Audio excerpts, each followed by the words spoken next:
দর্শক, স্বাগত জানাচ্ছি দৈনিক সকালবেলা থেকে। সাথে রয়েছে আমি মাহমুদ বিন মারুফ। দৈনিক সকালবেলা নিয়মিত আয়োজন সকালবেলা সমসাময়িক।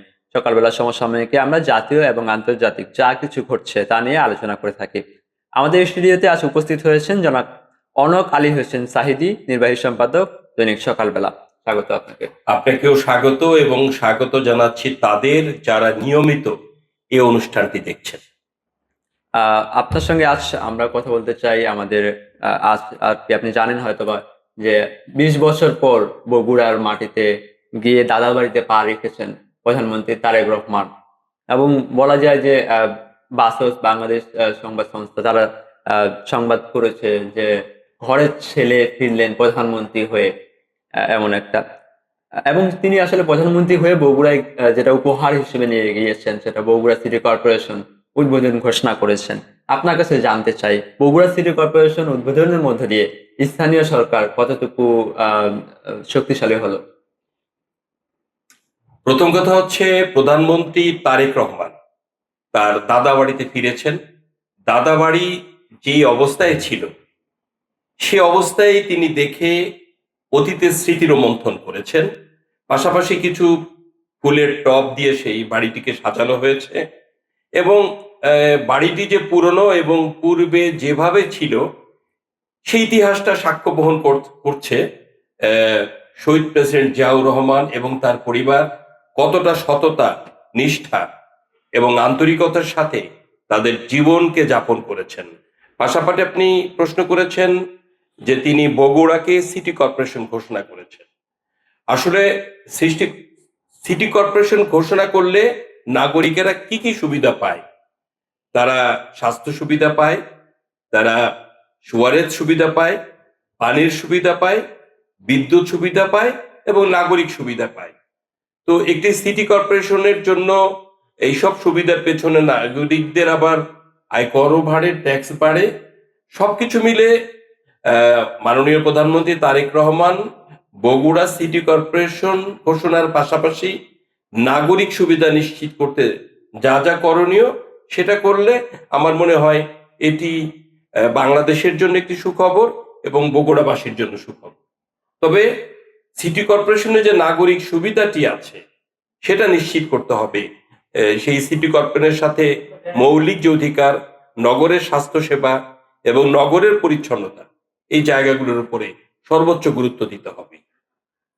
ধন্যবাদ আপনাকে, খুব ভালো বলেছেন। আপনার সঙ্গে আমি আরেকটা বিষয় নিয়ে কথা বলতে চাই, সেটা হলো আজ আপনি হয়তোবা জানেন যে বিএনপি থেকে সংরক্ষিত নারী আসনের যে সংসদ সদস্যদের তফসিল ঘোষণা করা হয়েছিল, সেই তফসিলের উপর বিএনপি আজ তালিকা প্রকাশ করেছে। সে তালিকায় আমরা গত কয়েকদিন থেকে যেটা দেখেছিলাম যে যারা আলোচনা ছিলেন উঠতি বয়সী যারা নেত্রী ছিলেন এবং যারা বিএনপির কাছে এসে তারা বিএনপির রাজনীতিটুকু করতে চেয়েছিলেন, তাদের বাদ দিয়েই আসলে এই তালিকা দেয়া হয়েছে। এবং আহ, আমরা দেখেছি যে সেই জায়গায় কিন্তু বিএনপির বয়োজ্যেষ্ঠরাও অনেকটাই তারা বাদ ইয়েতে পড়েছে। বাদ করেছেন।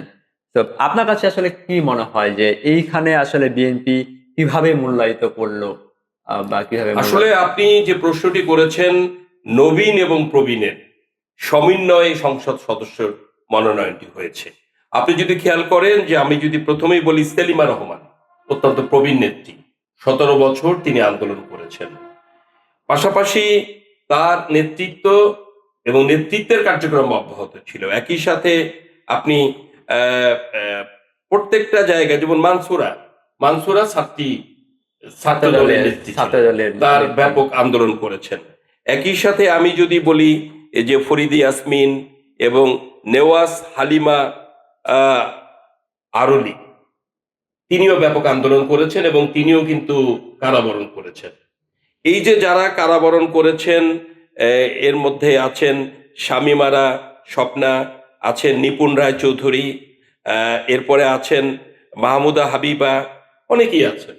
তো নতুন এবং নবীন এবং প্রবীণ নিয়ে যে একটি নারী সংরক্ষিত আসনের সংসদ সদস্য মনোনয়ন দিয়েছে, এটার মধ্যে একটি রাজনৈতিক ভাষণ আছে, এটার মধ্যে একটা রাজনৈতিক এথিক্স আছে, যে সেটা হচ্ছে দলের সুবিধা পেতে গেলে দলের জন্য কাজ করতে হবে, আন্দোলন করতে হবে।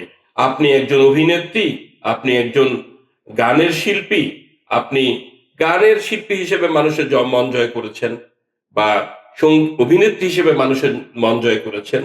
এটা আপনার এক ধরনের পেশা, কিন্তু সে পেশা তো, রাজনীতি তো কোনো পেশা না। রাজনীতি হচ্ছে একটি এথিক্সের সাথে আন্দোলন, একটি আদর্শের জন্য আন্দোলন।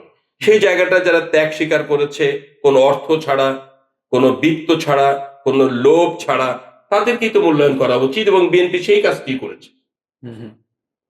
তুই আপনি কি বলবেন যে হঠাৎ করে আজকে বিএনপি ক্ষমতায় আছে, আমি একজন গানের শিল্পী, আমি একজন চলচ্চিত্র শিল্পী, বা আমি একজন অভিনেত্রী, আমি দেখতে অনেক চমৎকার, আমি ফেসবুকে স্ট্যাটাস দিলাম এবং আমি বললাম আমি বিএনপি রাজনীতিতে পা রাখলাম, ঠিক আছে, অনেক ধন্যবাদ আপনাকে, আপনিও আর আগামী 17 বছর মাঠের রাজনীতিতে থাকেন, আন্দোলন করেন, কাজ করেন, দল আপনাকে মূল্যায়ন করবে।